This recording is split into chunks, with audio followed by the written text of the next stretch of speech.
இயேசு கிறிஸ்து நாமத்தில் உங்கள் யாவருக்கும் அன்பின் வாழ்த்துக்கள். இந்த நல்லதொரு காலை நேரத்தில் மறுபடியும் இன்னொரு எபிசோடாகிய இயேசுவோடு பேசும் நிகழ்ச்சியில் சந்திப்பதில் மிகுந்த சந்தோஷமாக இருக்கிறார். கர்த்தர் நம்மை ஆசீர்வதித்து நடத்துகிற தேவனாக இருக்கிறார். அதனால வசனம் சொல்லப்படுகிறது, பெரிய மாணவனே உன் ஆத்துமா வாழ்வது போல நீ எல்லாவற்றிலும் வாழ்ந்து சுகிர்த்திருன்னு சொல்லி இந்த காலை நேரம் உங்களுக்கு ஒரு ஆசீர்வாதமான ஒரு நேரமாக இருக்கட்டும். கர்த்தர் நம்மை பாதுகாத்து ரட்சித்து நடத்துகிற தேவனாக இருக்கிறார். அதனால விசேஷமாய் ஆண்டவருடைய சமூகத்தில் பிள்ளைங்களுக்காக நம்ம அதிகமாக ஜெபிக்க வேண்டியதாக இருக்குது. வாலிப பிள்ளைங்க, சிறு பிள்ளைங்க, வளர்கிற பிள்ளைங்க, படிக்கிற பிள்ளைங்க, மாணவர்களுக்காக நம்ம அதிகமாக ஜெபிக்க வேண்டியதாக இருக்குது. அதனால் அந்த பிள்ளைங்க இன்றைக்கு அநேக விதத்தில் சீர்கெட்டு போகிற ஒரு சூழ்நிலை, உலகம் பயங்கரமான ஒரு சூழ்நிலை இருக்க, சமுதாயங்கள் கெட்டு போயிருக்கிறது. யாரையும் நம்பி எங்கேயும் வெளியே அனுப்புகிறதுக்கு ஏதுவான ஒரு காரியங்கள் இல்லை. அதனால் பிள்ளைங்களை நம்ம ஜாக்கிரதைப்படுத்தணும், பத்திரப்படுத்தணும். பிள்ளைங்களுக்கு நன்மையான காரியங்களை சொல்லிக் கொடுக்கணும். ஆண்டுடைய ஆசீர்வாதத்தை பிள்ளைங்களுக்கு சொல்லிக் கொடுக்கணும். இது இப்படி போல் அநேக காரியங்கள் நமக்கு வேதத்தில் உண்டு. அதனால் குறிப்பாய் பிள்ளைங்க அடுத்த மாதத்தில் நமக்கு தேர்வுங்க உண்டு, எக்ஸாம்ஸ் எழுதுகிறதான பிள்ளைங்க உண்டு. அதனால் பிள்ளைங்களுக்காக நம்ம அதிகமாக ஊக்கத்தோடு ஜெபிக்கணும். பிள்ளைங்க நல்லா படித்து முன்னேற ஆண்டவர் தான் எல்லா வழிவாசலை திறக்கணும். வீட்டில் இருக்கிற உங்கள் பிள்ளைங்களுக்காக, உறவினர் பிள்ளைகளுக்காக, திருசபைக்கு வருகிற பிள்ளைகளுக்காக, உங்கள் உறவினர் அக்கம் பக்கம் இருக்கிற எல்லா பிள்ளைகளுக்காக நீங்கள் ஜெபம் பண்ணுங்கள். பிள்ளைங்க எந்த விதத்திலும் இடறி போகக்கூடாது. பிள்ளைங்க வழி மாறி போகக்கூடாது. பாவ வழிகளில் அநேக இடத்துல பார்த்திங்கன்னா பிள்ளைங்க சீர்கட்டு போயிருக்கிறாங்க. சின்ன சின்ன வயசில் இருக்கிற பிள்ளைங்களுக்கு பாவம்னா கட்டாயம் எல்லா காரியம் தெரியும்.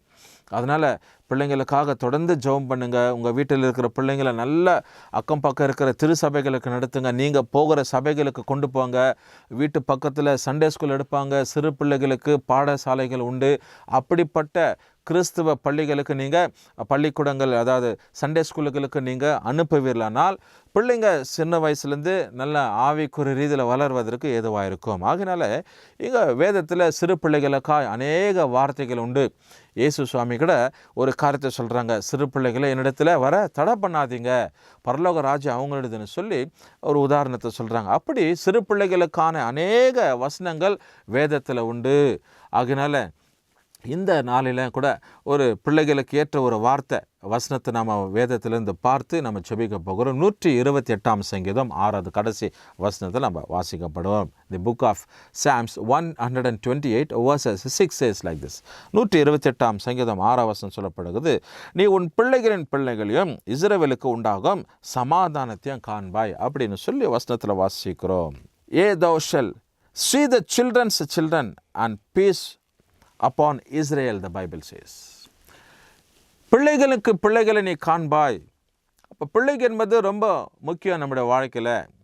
பிள்ளைங்க நம்ம முக்கியமாக இருக்கிறப்படின்னு தான் அந்த பிள்ளைங்களுடைய எதிர்காலம் ஆசீர்வதிக்கப்பட்டு அந்த பிள்ளைங்களுக்கு இன்னொரு தலைமுறையை பார்ப்பதற்கான அடையாளங்களுண்டு. அதனால தான் வசனம் இப்படி கோடு எடுக்கிறது நமக்கு, நீ உன் பிள்ளைகளின் பிள்ளைகளையும் இஸ்ரவேலுக்கு உண்டாகும் சமாதானத்தை காண்பாய். ரெண்டு முக்கியமான ஒரு காரியம். சன்னதி வளர்கிறது, பிள்ளைகளுக்கு பிள்ளைகள்னா சன்னதி வளர்கிற ஒரு காரியம். அதே சமயத்தில் இஸ்ரவேலுக்கு சமாதானம். இன்றைக்கி பாருங்களேன்னா இஸ்ரவேலுக்கு விரோதமாக அநேக காரியங்கள் எழும்பிக் கொண்டு இருக்குது. அநேக நாடுகள், ஜனங்கள் எழும்புகிறாங்க, நாடுகள் எழும்புகிறது. அதனால் ஆண்டவுடைய திட்டங்கள் என்ன அப்படின்னா, இஸ்ரவேலுக்கு சமாதானம் உண்டாகணும், இஸ்ரவேல் ஆசீர்வதிக்கப்படணும், இஸ்ரவேல் ஆசீர்வதிப்பதை தான் எனக்கு பிரியம்னு சொல்கிறார். ஆண்டுடைய வார்த்தை அதுதான். தேவ பிள்ளைகளை இந்த கால நேரத்தில் இந்த வசனத்தை பார்த்து கொண்டு இருக்கிற, கவனிக்கிற உங்கள் வீட்டில் இருக்கிற பிள்ளைங்க ஆசீர்வதிக்கப்படணும்.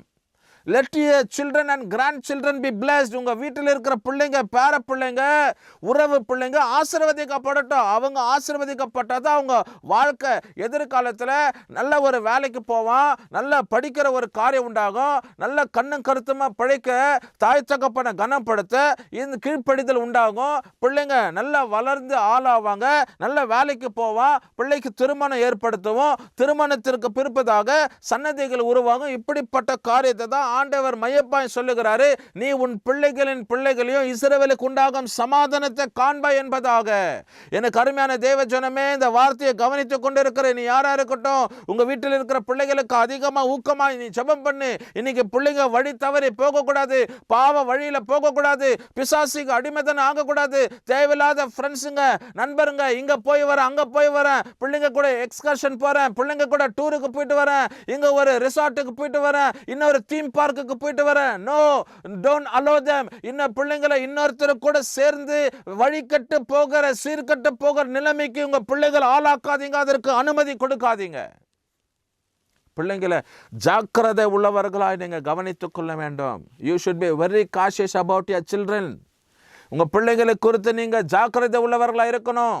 பிசாசு இன்னைக்கு பயங்கரமாய் அநேக காரியங்களில் தந்திரமான செயல்களை பிள்ளைங்க நிமித்தமா செயல்படுற வீண் பழிங்க, வீணான காரியங்கள். நம்ம வீட்டு பிள்ளைங்க ஒழுக்கமா இருக்கும், ஆனா இன்னொருத்தர் பிள்ளை, இன்னொரு சாரார் பிள்ளைங்க, கூட படிக்கிற நண்பர், தேவையில்லாத அவன் ரட்சிக்கப்படாதவன், புறஜாதியா இருக்கவன், அவங்க பிள்ளைங்களோடு கூட நம்ம பிள்ளைங்க சார்ந்தா அந்த பிள்ளை கட்டாயம் கெட்டு போயிடும். உலக காரியத்தை கற்றுக் கொடுத்துடுவான். உலக பழக்க வழக்கங்கள், போதை வஸ்துங்க, பீடி சிகரெட்டு, யார் தவறு பண்ணாம இருக்கிறாங்க, யார் தப்பு பண்ணாம இருக்கிறாங்கன்னு சொல்லி லாஜிக்கை பேசி இன்னைக்கு பிள்ளைங்களுடைய மனசை கெடுத்து, யார் இந்த தவறை பண்ணாம இருக்கிறாங்க, யாரு இந்த நாளில இதெல்லாம் இந்த ஹேபிட்ஸ் எல்லாம் எல்லாமே இருக்கிறாங்கன்னு சொல்லி பிள்ளைங்களுக்கு பிரெயின் வாஷ் பண்ணி பிள்ளைங்களை நல்ல விசுவாசத்தில் ஆண்டவருடைய சமூகத்தில் வளரக்கூடாத படிக்க அநேக உலக காரியத்தை மனசுல திணைத்து இன்னைக்கு பிள்ளைங்க நாசமாய் போகிற ஒரு சூழ்நிலையா மாறிவிடும். அதனால பிள்ளைங்களை குறித்து நீங்க எச்சரிக்கையா இருக்க வேண்டும். You should be very cautious about your children and grandchildren.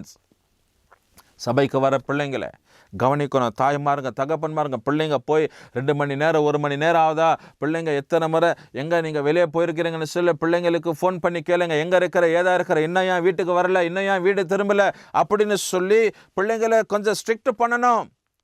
அப்போ தான் அந்த பிள்ளைங்க நல்ல ஒழுக்கத்தில் வளர்ந்து பிள்ளைங்க எதிர்காலம் ஆசீர்வாதமாக இருப்பதற்கு ஒரு திட்டமுள்ள ஒரு வாழ்க்கையாக இருக்கும். எனக்கு அருமையான தேவச்சனமே, இந்த காலை நேரத்தில் இந்த வார்த்தைங்க உங்கள் வாழ்க்கையில், உங்கள் குடும்பத்தில் இருக்கிற பிள்ளைங்க, உங்கள் தலைமுறை பிள்ளைங்க ஆசீர்வதிக்கப்படுவதற்கு ஒரு பெரிய ஒரு அடித்தளமாய் காணப்படட்டும்.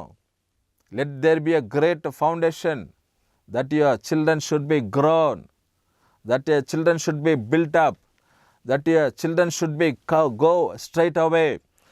So you should be very cautious about your children and grandchildren. Pray for them. தலை மேலே கை வச்சு ஜெபம் பண்ணுங்க. Keep your hand on their children's head and pray for them. Let that not be stumble in their life. அவங்க வாழ்க்கையில் அவங்க தடுமாறாதபடிக்கு ஆண்டவர் ஞானத்தை கொடுப்பார். Let them receive God's knowledge. ஆண்டுடைய திட்டத்தை பெற்றுக்கொள்ளட்டும். அடுத்து உங்கள் பிள்ளைங்க படிப்புக்காக ஜெபம் பண்ணுங்க. பிள்ளைங்க அடுத்த வருகிற நாட்களில் தேர்வுகள் எழுத போகிறாங்க. ஒரு பிள்ளைங்களும் சபைக்கு போகிற ஆண்டவரை தெரிஞ்சிருக்கிற ஒரு பிள்ளைங்க ஃபெயில் ஆகக்கூடாது, ஒரு பிள்ளைங்களை தோல்வியை சந்திக்கக்கூடாது. நம்முடைய வாழ்க்கையில் ஒரு மேல் நோக்கியதான காரியங்கள் செயல்பட கர்த்தர் உதவி செய்யட்டும். ஜெபம் பண்ணுவோம். நல்ல ஆண்டவரே, இந்த காலை நேரத்துக்கு நன்றி. ஆண்டவரே, பிள்ளைங்களை நீர் அதிகமாக நேசிக்கிற அதற்காக ஸ்தோத்திரம்ப்பா. 128 சங்கீதம் 6 வசனத்துப்படி ஆண்டவரே, நீ உன் பிள்ளைகளும் இஸ்ரவேலுக்கு உண்டாகும் சமாதானத்தை காண்பாய்னு சொல்லி, குறிப்பாக எங்கள் வீடுகளில் இருக்கிற பிள்ளைங்க, எங்கள் தலைமுறையில் இருக்கிற பிள்ளைங்க, ஆண்டவரேப்பா, உறவினர் பிள்ளைங்க, சபைக்கு வர இருக்கிற பிள்ளைங்க, சொந்த பந்த அக்கம் பக்கம் இருக்கிற பிள்ளைங்க ஆசீர்வதிக்கப்படட்டும்ப்பா. சன்னதிகளை காணட்டும், பெரிய ஜாதிகளை மாற்றுங்க, உயர்த்துங்க, ஆசீர்வதியும். இயேசு கிறிஸ்துவின் நாமத்தில் செபிக்கிறோம் நல்ல பிதாவே. ஆமென், ஆமென். கர்த்தர் உங்களை ஆசீர்வதிப்பார்.